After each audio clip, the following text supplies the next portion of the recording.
اعوذ باللہ من الشیطان الرجیم بسم اللہ الرحمن الرحیم اللہم صلی علی محمد وآل محمد۔ السلام علیکم طوفا یا علی علیہ السلام مدد۔ لفظ مولا کا معنی کیا ہے؟ کچھ دوست احباب لفظ مولا کا معنی دوست وغیرہ لیتے ہیں، دوست یار لیتے ہیں، لیکن ایسا نہیں۔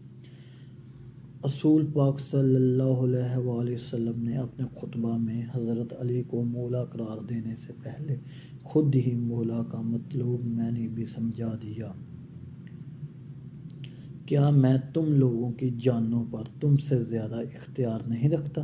یہ رسول پاک صلی اللہ علیہ وسلم نے 1,20,000 صحابہ کے مجمع میں فرمایا تو 1,20,000 صحابہ نے کہا بے شک کیوں نہیں؟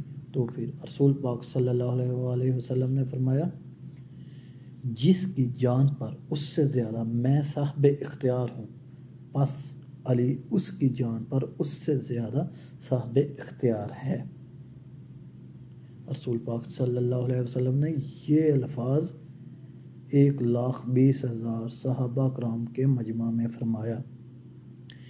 یہ معنی سمجھا کر پھر رسول پاک صلی اللہ علیہ وآلہ وسلم نے فرمایا من کنتم مولا فہذا علی مولا، جس کا میں مولا اس کا علی مولا۔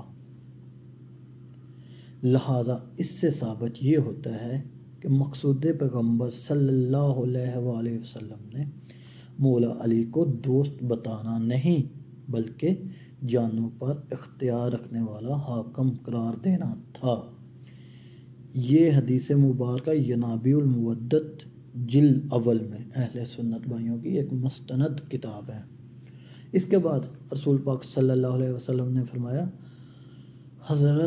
رسول پاک صلی اللہ علیہ وسلم نے حضرت علی علیہ السلام سے فرمایا اے علی کھڑا ہو جا، پس تحقیق میں نے تجھے پسند کیا بات کے لیے امام، پیشوا اور ہادی۔ مطلب کہ رسول پاک صلی اللہ علیہ وآلہ وسلم مولا علی علیہ السلام سے فرما رہے اے علی کھڑا ہو جا، میرے بعد تو ہی امت کا امام ہے، تو ہی پیشوا ہے، تو ہی ہادی ہے۔ اس کے بعد ایک اور خطبہ رسول پاک صلی اللہ علیہ وسلم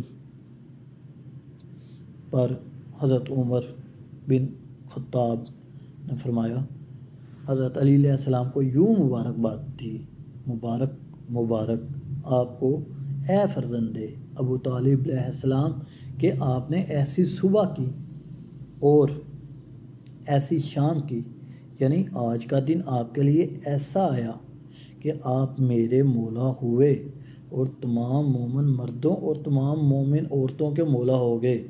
یہ الفاظ حضرت عمر کے مسلمانوں کے دوسرے خلیفہ کے ہیں۔ یہ حضرت عمر کے الفاظ مشکوٰۃ شریف میں آپ کو ملیں گے۔